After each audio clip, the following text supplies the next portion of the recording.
Does that make you sad seeing that old conference that the Yeah, it conferences? does. It.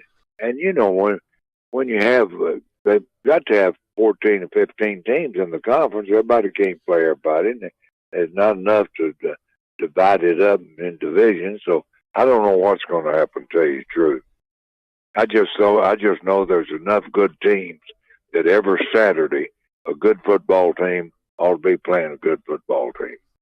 Is this good for college football as a whole, you think, Coach? I think the good playing the good is good for college football, but major conferences, I don't know. It's all about the money. And Exactly. It's just like Vanderbilt. Why in the world would Vanderbilt stay in the SEC?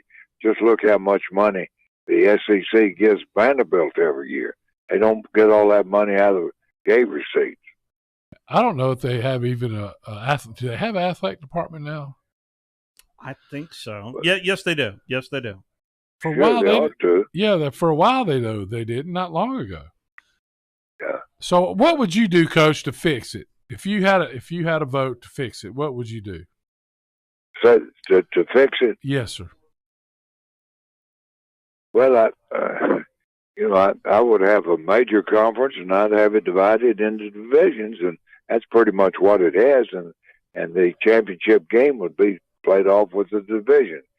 14 games, 14 teams, put 7 in each division and let everybody play everybody. I think that's the best way to do it. It's hard to argue, especially after what happened in 2020, Coach, when we had 10 conference games and every week mattered. That's right, and that makes a big difference when every game's important. And just I've said this a lot of times. If you don't think those little fiddling games are big, you just lose one, and you'll see how big they are. Looking back at your time at Texas A&M as a player, Coach, what do you miss the most as a player? I don't miss that early two-a-day practice and all this heat. I'll assure you that. And that would be at the top of my list of what I do not miss. Is there anything you do miss? Well, I miss the relationships that I had with my teammates. That's what college athletics football is all about: is your teammates and your two-a-day practices and fussing about it and getting ready for a big game and winning the big game. That's what college athletics is all about, in my opinion. You're absolutely right, Coach. I mean, it's the camaraderie between you and your buddies, and then going That's out right. and going Well, out.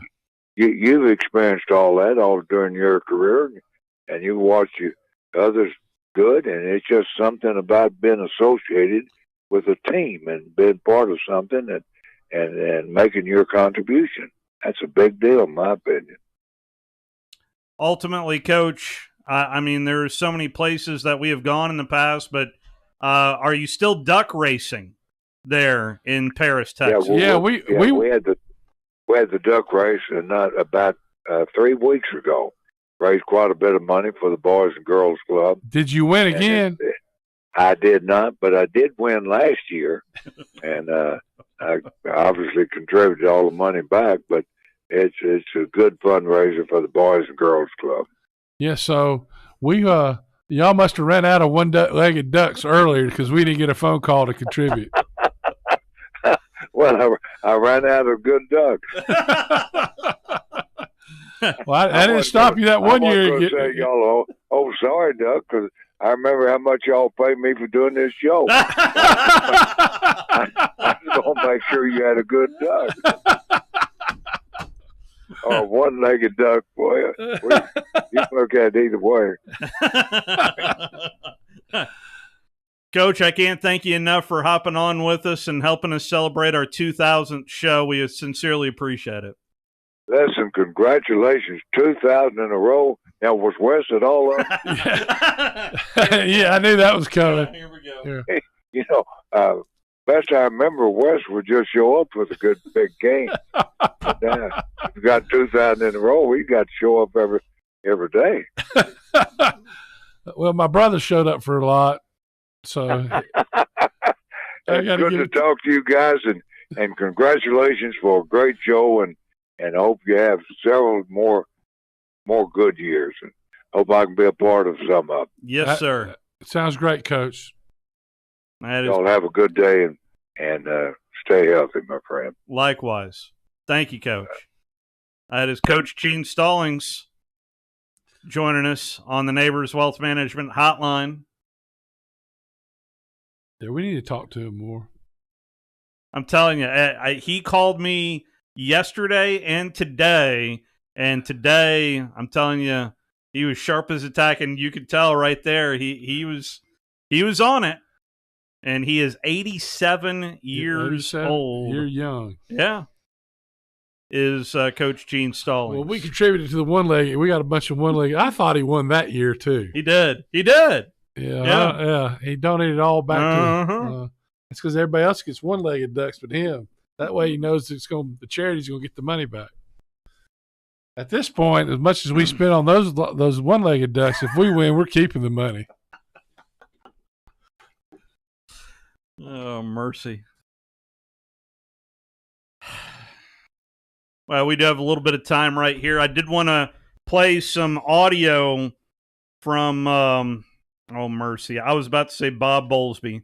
The new Big 12 commissioner, that would be Brett Yormark.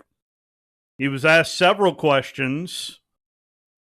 And so, what's weird, hopefully he'll answer that, but what's weird about this is USC and UCLA left. Mm-hmm. And then there was all this talk, all this other stuff is going to happen in fall, and nothing's happened. Nothing. That question was not asked, but here's a couple that I pulled out. I was wondering, when it does come time to negotiate a new media rights deal with TV networks, streamers, whatever it may be, what do you think the top selling points will be when you're talking with those people? How attractive is this conference to new TV networks? Well, first of all, I'm bullish on the conference. And what we look like today and what we look like when we enter those negotiations could be very different. Obviously, we've got 3 more years with our current partners. I've had a working relationship with ESPN and Fox for many years. I'm big fans of what they do. They're the best in the business. And I look forward to, at the right time, engaging with them on meaningful conversations on how we can enhance and amplify the value equation and how they glamorize and promote and market our great conference. So there aren't any specifics that I can speak to now as far as how we're going to position ourselves differently, because there's a long time between now and when we'll commence negotiation. But I'm looking forward to that moment. And as I said earlier, everything we do from this point forward will lead towards that negotiation period. How we build our brand, how we build our business, conference realignment, all that will probably play a role in whatever dialogue we have.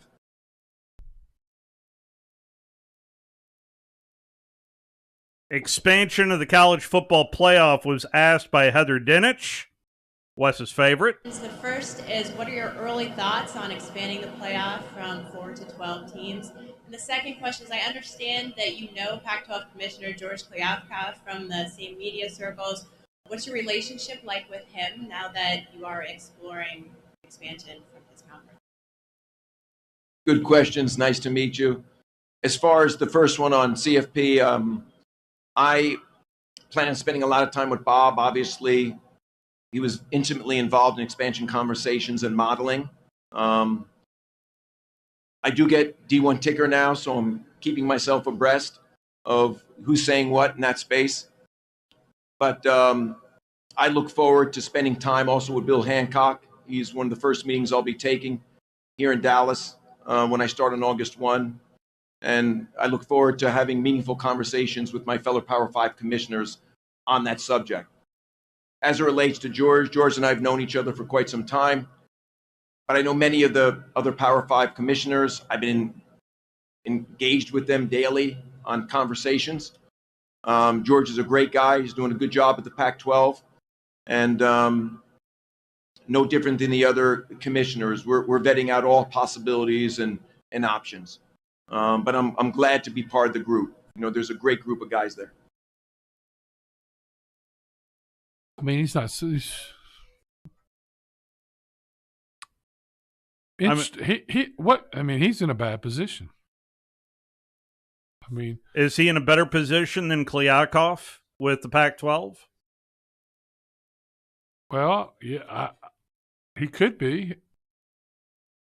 It's almost like as if I'm asking what end of the Titanic this person is on. It seems like they're on the same boat. It feels that way. Well, in some ways they are, in some ways they aren't. So the Big 12, obviously, if they can pick up some teams and form some, getting Central Florida money-wise, it was a big deal, I think, and what they could possibly do. But there's nothing else that really excites you. Get Houston, but Texas A&M draw all the eyes, and they're going to draw a lot of the households. But things changed. Florida State came from nowhere. You have Boise State was from a small place with a blue field and started winning both big games and having they came from nowhere and built a program. Now Cincinnati, it can be done. It's not like Central Florida could do it. They have it's the biggest school in Florida. But how well is it supported? I mean, I know winning would put more dollars in their back pocket. I don't think it's. But because they have the bounce house, they have to be winning in the bounce house. Right, but they're going to get TV revenue either way from being in this conference. But they got their work cut out for them because they don't have the deal yet. Who knows what happens between now and then? You get these contracts and you're set. But until you get the contract, you're not. So, and who knows? They don't even know who's going to be in their conference at this point. Either one of them. You knew the Pac-12 been in trouble.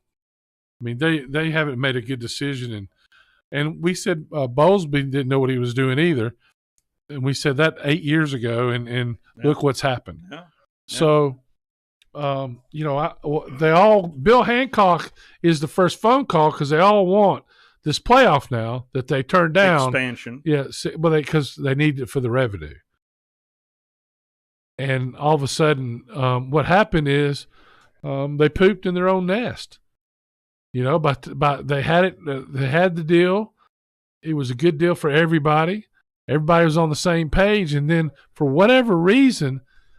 They let Oklahoma and Texas goes to the SEC, and everybody's up in arms, and they're going to be all for them, and they all met to be they're forming basically a syndicate to fight the SEC. And what happened? The syndicates, I told you, there was nothing. That was nothing about nothing. Mm-hmm. Now the syndicate, they've cut everybody else's throat, and they're going off on their own. It's every man for himself. And now you don't hear any uproar. Was everybody mad at the Big Ten for taking USC and UCLA? No. So there was an uproar last summer. Yeah, it was crazy. Remember? Yeah. My goodness. It actually formed on our show. Yeah. But so,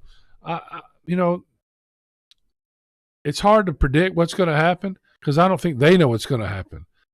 I think the smart thing would be to put what's left of the Pac-12 and the what's left of the Big 12 and put it together. Carve something out from there. I mean, you're going to have to carve some teams out too, but to me, you could have a competitive conference, and they're all looking for that automatic bid. They want the automatic bid.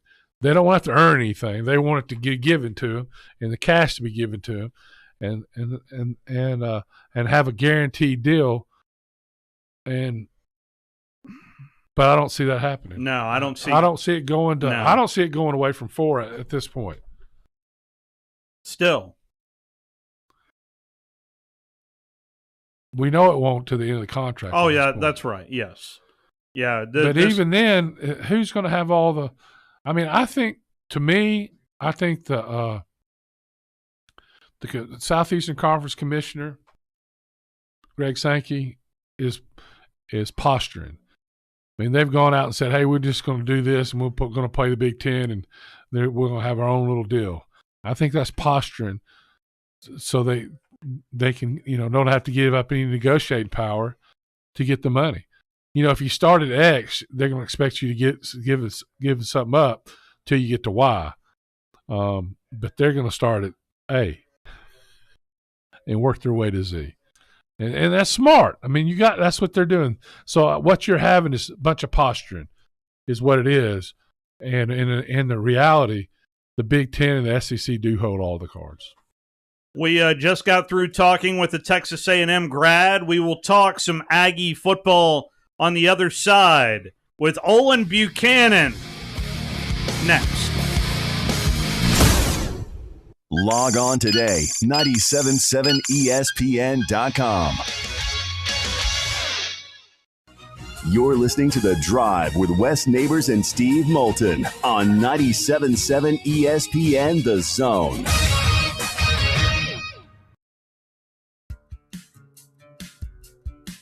Did you know that your car, truck, or SUV may be worth over 30 or 40% more than it was last year? It's true. Bobby White back again for Woody Anderson Ford, and we'd love your trade-in for a personalized custom factory order on a 2022 Explorer, Expedition, Ranger, or F1. We interrupt this message to announce our $1,000 appreciation cash reward. Attention all active military, reservists, retirees, and all veterans, plus first responders, police, fire department, EMTs, and medical professionals. An appreciation for making Huntsville the great city it is. You'll receive a $1,000 exclusive reward in addition to any public offers on most all 22 Fords. So please come see us today. Our Ford Gold certified or low mileage, gently used vehicles with great warranties. At Woody Anderson Ford, whether it's a new order or a pre-owned, we promise to always do the right thing. Corner of Jordan and Sparkman, hope to see you soon. If you're like me, you're always looking for ways to shine bright. And with Summer of Dash Pass by DoorDash, I get more member-only perks and discounts than ever before.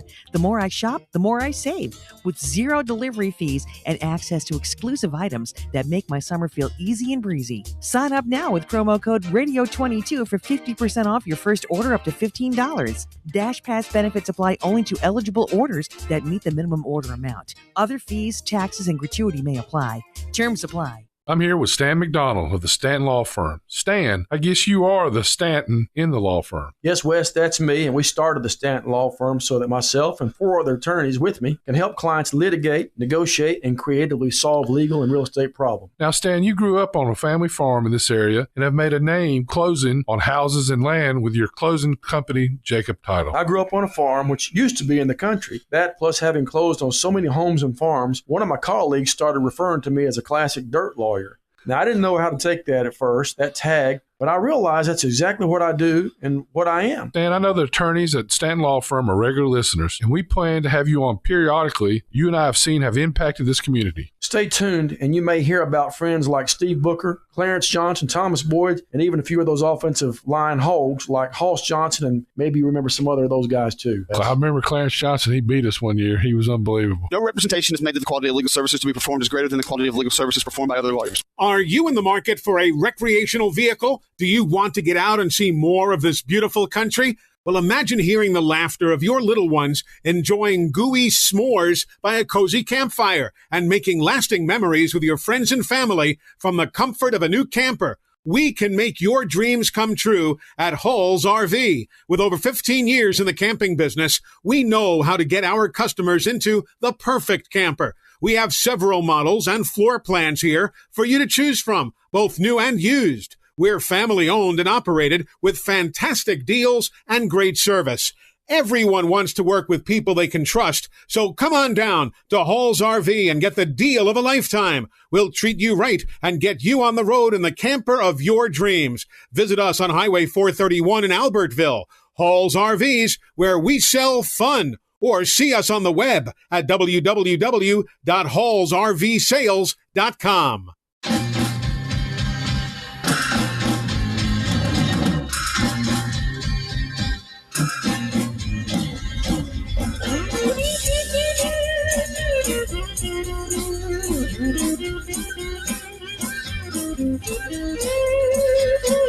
There must be some kind of way out of here. Back here with you on the drive, continuing to preview all the previews of the Southeastern Conference. We are down to the final three with the Vegas odds as to who are the top three to ultimately win that game in Atlanta come the first weekend in December, and we head to College Station.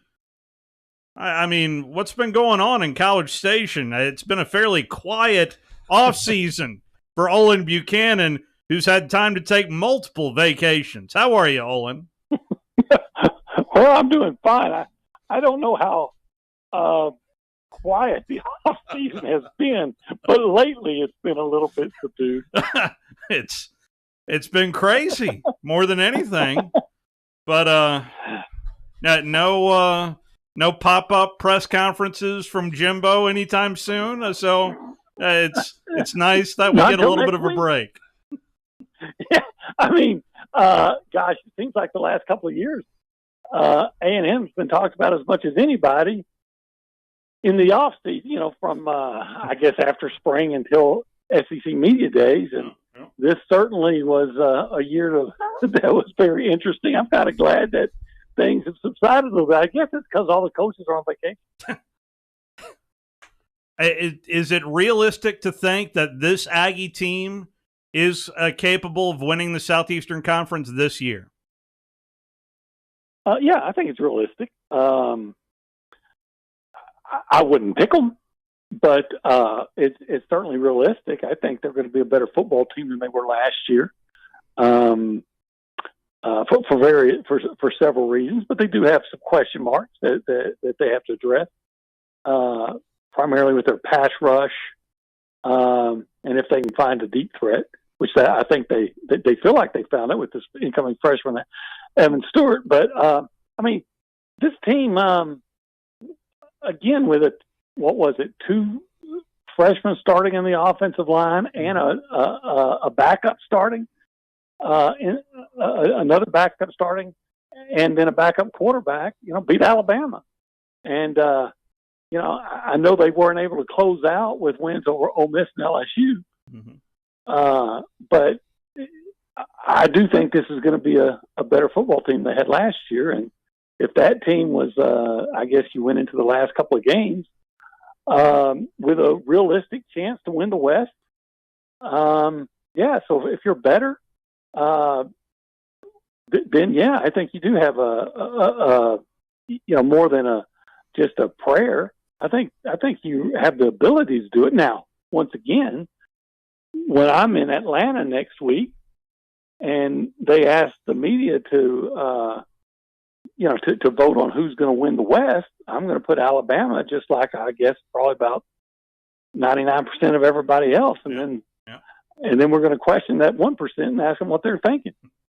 So, as far as Texas A&M,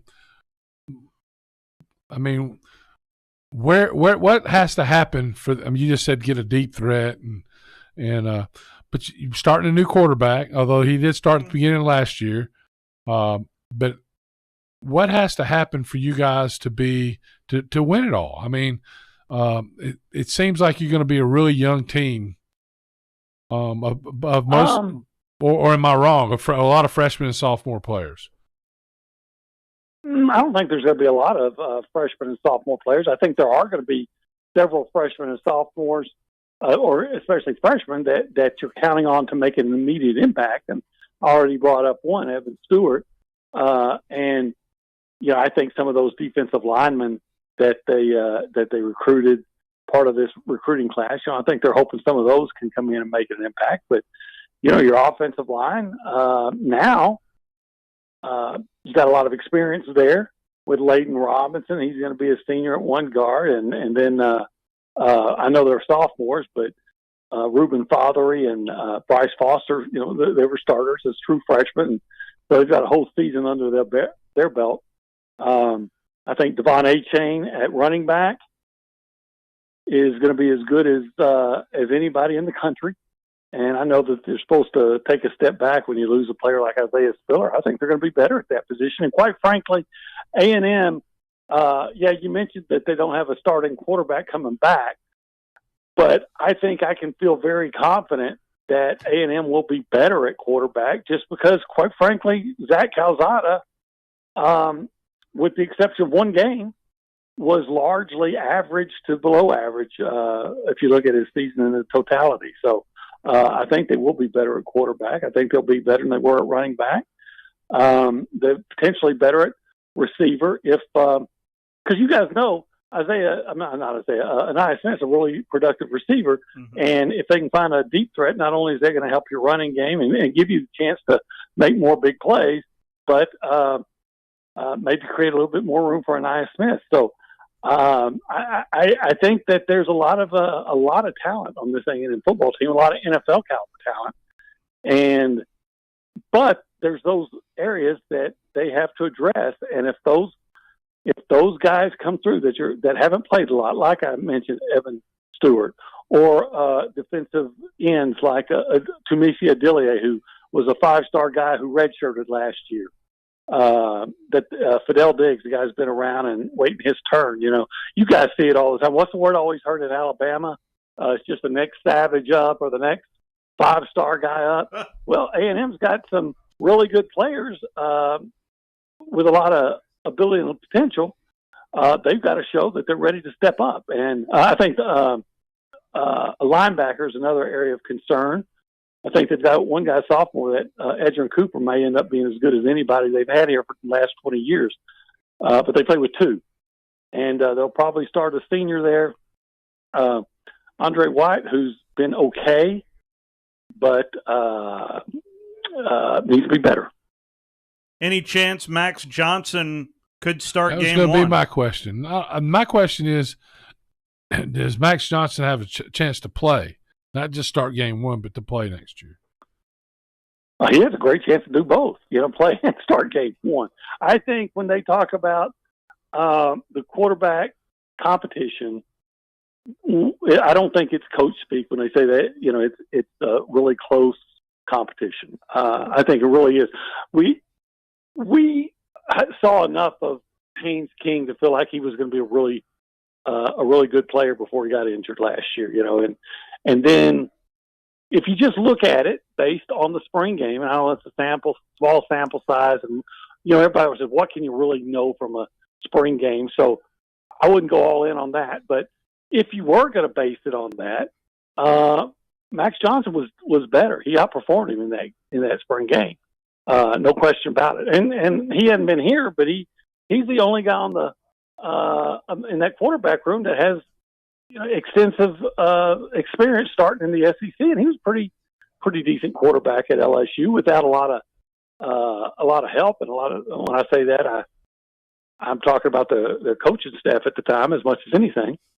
So yeah, I think Max Johnson is it's very possible.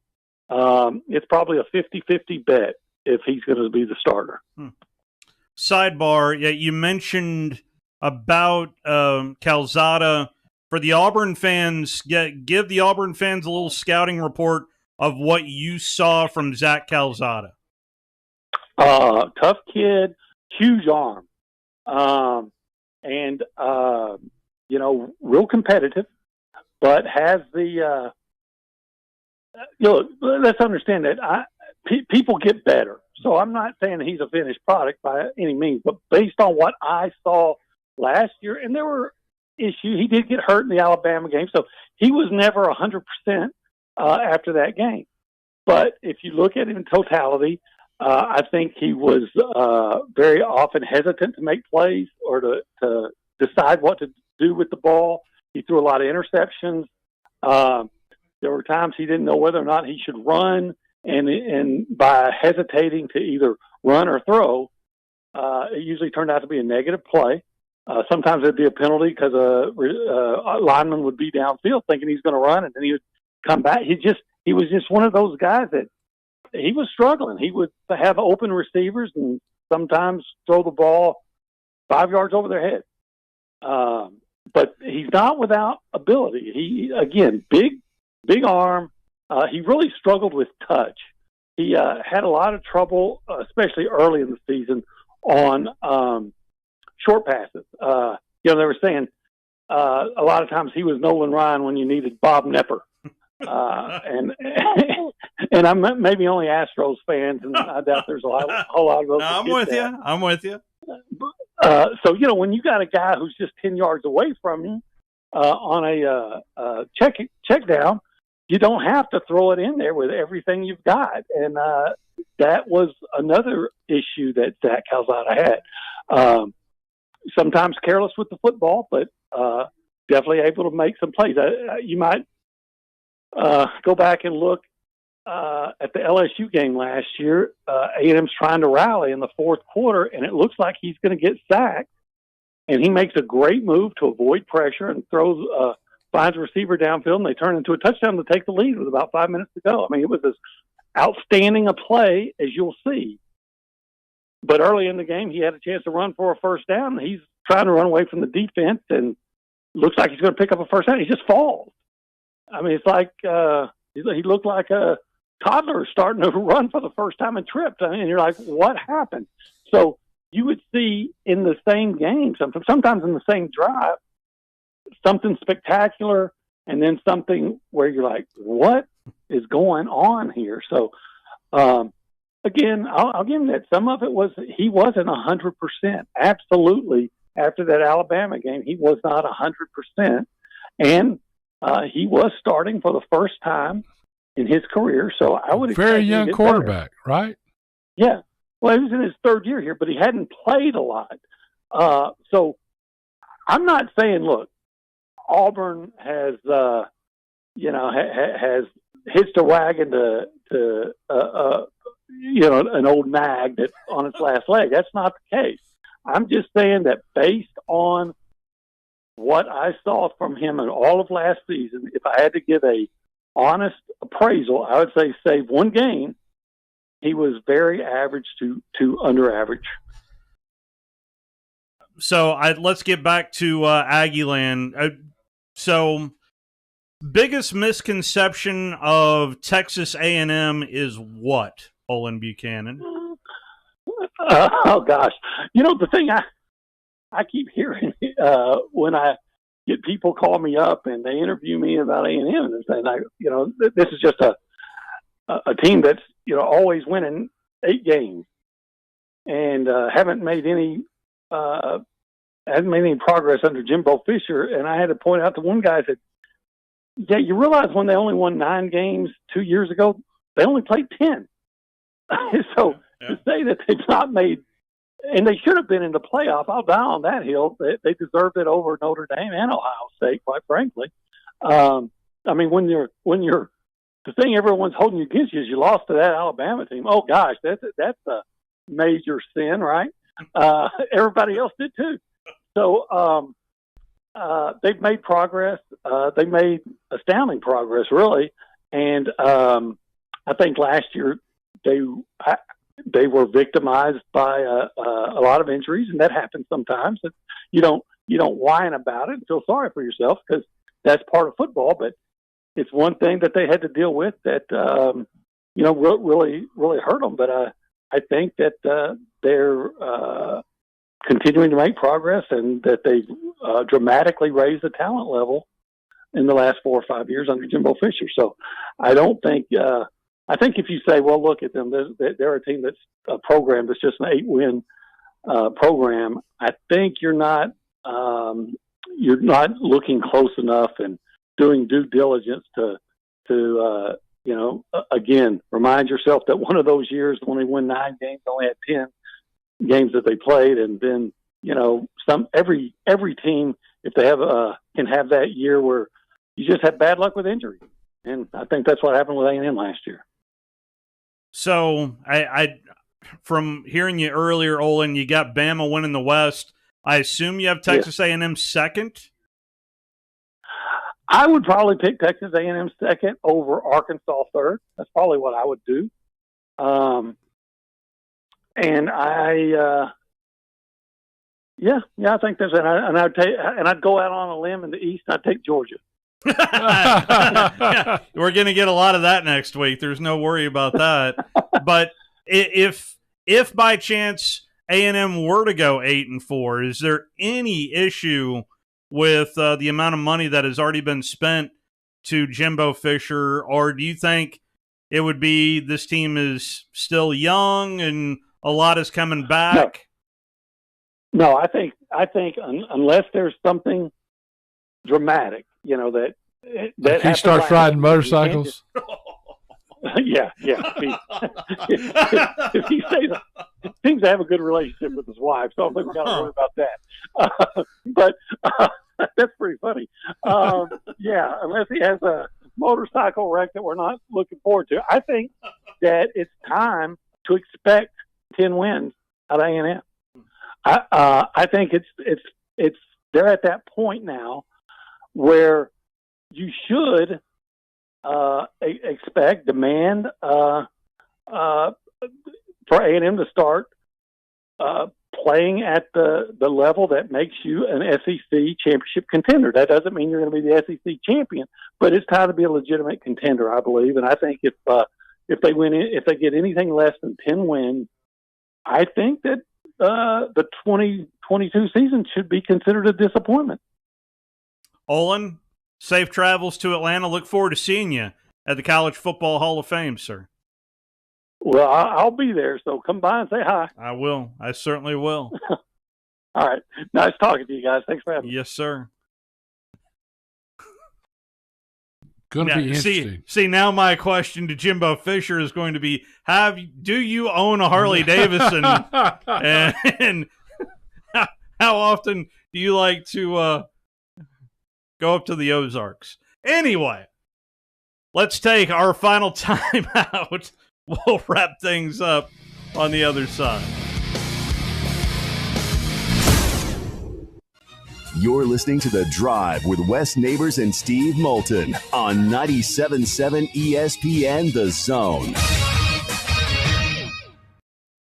What's better than Valley Equipment Rental? Two Valley Equipment Rentals, and that's just what we have now. The original on the South Memorial Parkway between Drake and Airport Road, and their second location on North Memorial Parkway just north of Winchester Road. Valley Equipment is locally owned and has more skid steers, excavators, and lifts than anyone in the area, plus all the small tools that you need to get the job done like a pro. And if you are a pro, you need to check out the new North location now because Valley Equipment has what you need. Learn more at valleyequipmentrents.com.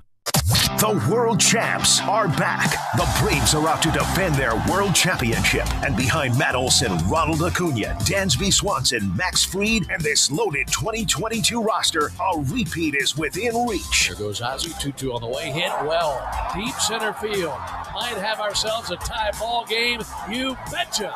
And we'll bring you every huge moment of the Braves 2022 season right here on the Atlanta Braves Radio Network. Tired of the same old menu options everywhere you go? Then you need to try Metro Diner in Huntsville and Madison. The award-winning Metro Diner serves up signature dishes like their Charleston shrimp and grits, famous fried chicken and waffles with strawberry butter, and lots more. Their entire menu is available anytime, breakfast, lunch, or dinner. And stop by for brunch on Saturday or Sunday and enjoy the lowest price mimosas in town. Airport Road, Huntsville, and Highway 72 in Madison. In diner or at home, make it Metro Diner. Ann Adams with Berkshire Hathaway Rise Real Estate is the one name to know if you're buying or selling real estate. With years of local experience, Ann Adams offers buyers in-depth knowledge of the local housing market and will narrow available properties down to those you'll be interested in so you can save time when shopping for your new home. If you're ready to sell, Ann offers a seamless process using accurate pricing and expert negotiation skills to make sure you get a fair price for your home. Call Ann Adams today at 256-337-2625 or log on bhhsriserealestate.com. For 50 years, our mission, do the right thing and make long-term decisions. We value our customers, and we invest in supporting you. We use our own technologies to automate to provide you the best support possible, and we have the strongest guarantees in the industry. I just can't tell you I'm going to provide you great support. I have to prove it to you with my actions. Hey folks, this is Arthur Seaton, managing partner at University Kia, here letting you know we are proud supporters of Alabama A&M University football. Stop into University Kia today and shop our large selection of new Kias, including the all-new Telluride 8-passenger SUV, the stylish new K5, and sporty new Seltos. Visit universitykia.com and view all our great offers and get pre-approved in minutes so you can drive home your new Kia today, because we want to see ya in the Kia. Go Bulldogs! From the Fox 54 Weather Center, I'm Chief Meteorologist Jordan Dressman. A partly to mostly cloudy sky this afternoon. Off and on isolated showers are going to be possible across the Tennessee Valley. Best opportunity for that is going to be before the lunch hour. Temperatures climbing into the upper 80s and lower 90s this afternoon, dropping into the upper 60s, lower 70s through the overnight. Mostly sunny sky for your Thursday afternoon. Maybe an isolated shower across the Tennessee Valley, but it looks like the vast majority of us are going to be dry. Temperatures, once again, climbing into the upper 80s and lower 90s. I'm Chief Meteorologist Jordan Dressman on your home for ESPN Radio, 97.7 ESPN The Zone. So who is Wes Neighbors? He's going to put an ass whooping meter on next year. Does Wes know? 1 or 2 or 3 cans of whoop ass. We can all figure it out. Weekday afternoons, 97.7 ESPN The Zone. Closing time. Open all the doors and let you out into the world. Closing time. Turn all of the lights on over every boy and every girl. Final call for phone calls, 256-576-4977. A very active and busy show in what has been our 2,000th show. Unreal. Do you have a favorite show? I get asked this all the time when I'm out and about. There's a bunch of them. Yeah, yeah. The couple. My favorite things are talking to my old heroes that like when Baumhauer and Richard Todd were on here together. Yep.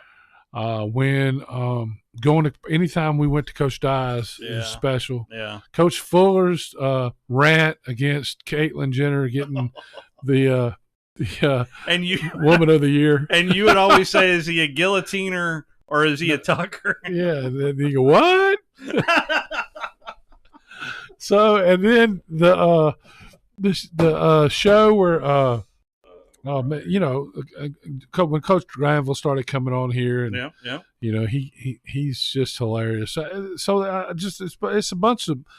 It's just not one show. It's just a culmination of some of the shows we've done and the relationships we've formed with some of these people, and really, the show kind of started out at the beginning and still is sometimes just us talking to our buddies. Yeah. Yeah. Me talking to my friends that otherwise I wouldn't talk to as much.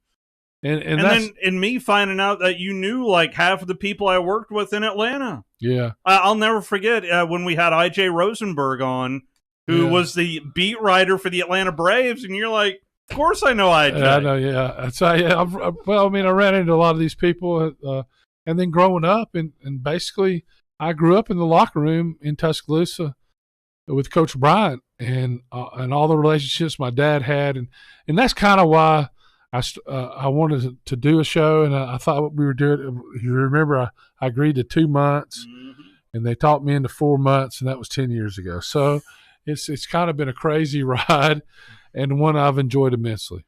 And that was a rough start.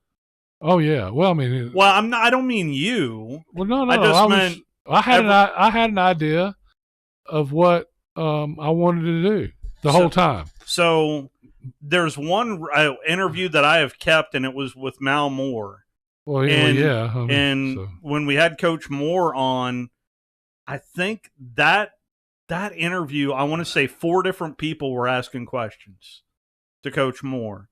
I don't know if you remember what I mean. There were 4 different people asking Coach Moore questions. I can't remember. You don't remember that? Oh. I mean, I just, I started out, and some of the shows I'd actually fall asleep while I was on the air because somebody would bore me to death.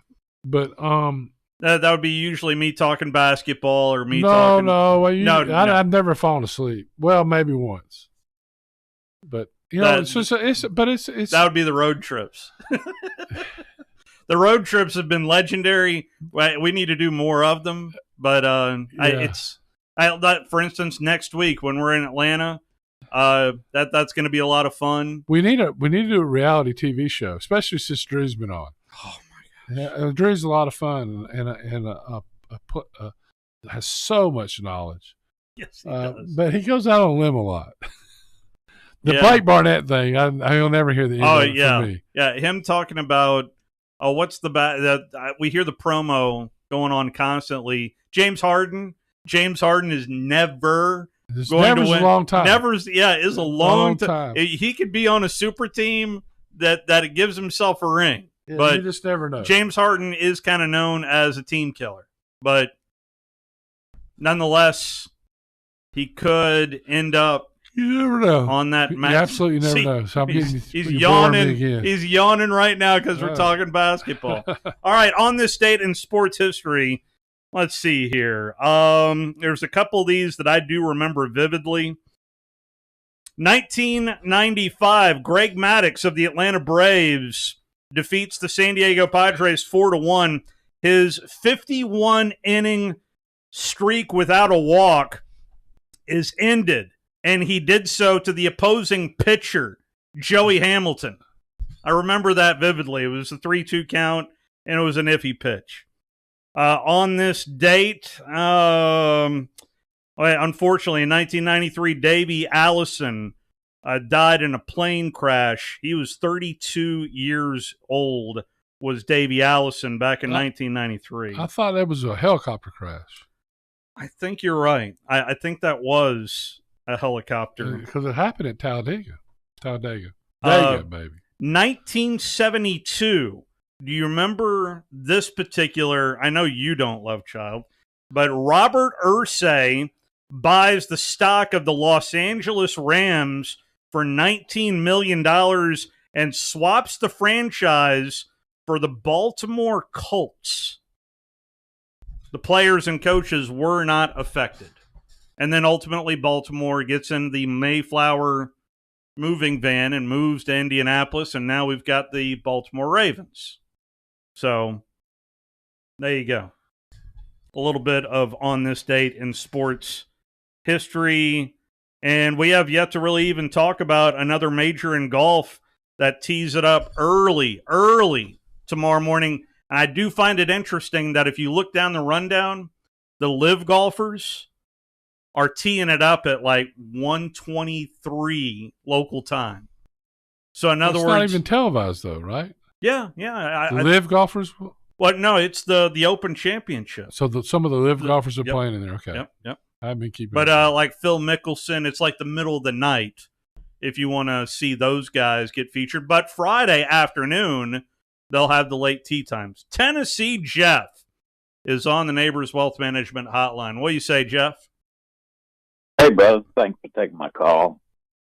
I would wager that I've probably heard 1,900 plus of these shows.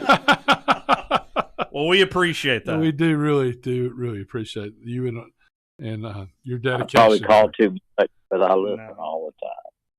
Appreciate that. But I really think I'm excited. I'm going to be at the opening game. My oldest son bought 4 season tickets, and we're going to check them out that Thursday night against Bowling Green. I'm excited about that. So are season ticket sales back up in Knoxville?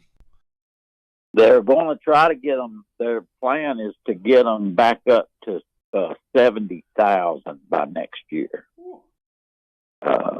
So if they have 70,000 season tickets sold, that's money in the bank to say. But I'm excited about the season. I think they're going to be real good offensively. If some young guys step up on the defensive line, they're going to need 6 tackles and a half a dozen ends, and they don't have them right now because, the speed Tennessee plays with. And the season will turn on the game at Pittsburgh, which I think will be a fairly even game, and then the Kentucky game in Knoxville. If they can prevail in those 2 games, they'll have a really good season. But those are two that they. Well, if Hendon Hooker can stay in bounds too and doesn't, roll out of bounds in a game, I'm just saying. They got it done at Kentucky up there with no defense. Tennessee had the worst secondary in all of college football. They didn't stop anybody on. The next time they stop somebody on third down will be this year. It was bad. It was bad. And they got a lot of players, but they're not proven. They got transfers. This year they got some bodies, and they got basically the coaching staff. I'm excited about the season. I think there's. Last time you were excited about a season was when? Last year. Well, this exciting. I'm excited about every season for the Volunteers, but I really think, like everybody, I was hoping for 6-6 last year. I'm hoping for a little better than that this year.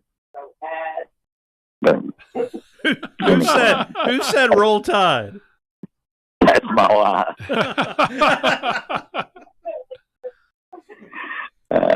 15 years is a long time there in that house. Yeah. No, it's not. We're going to go 33. It's she's my last and I'm her last. Well done. Thank you, Jeff.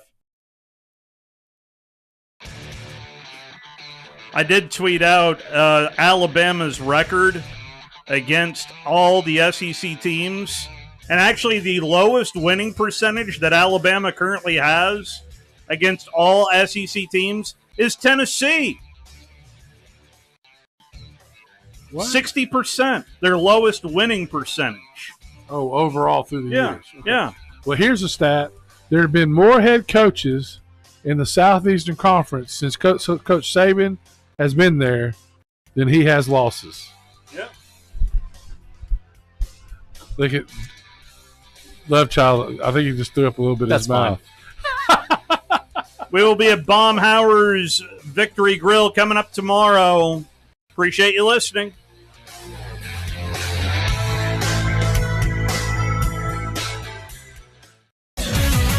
WZZN, Union Grove, Huntsville, Alabama. 97.7 ESPN, The Zone.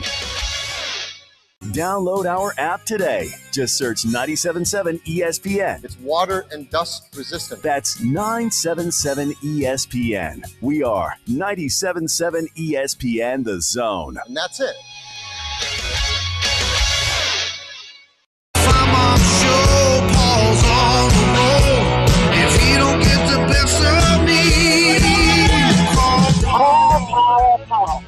Can't make sense of it all.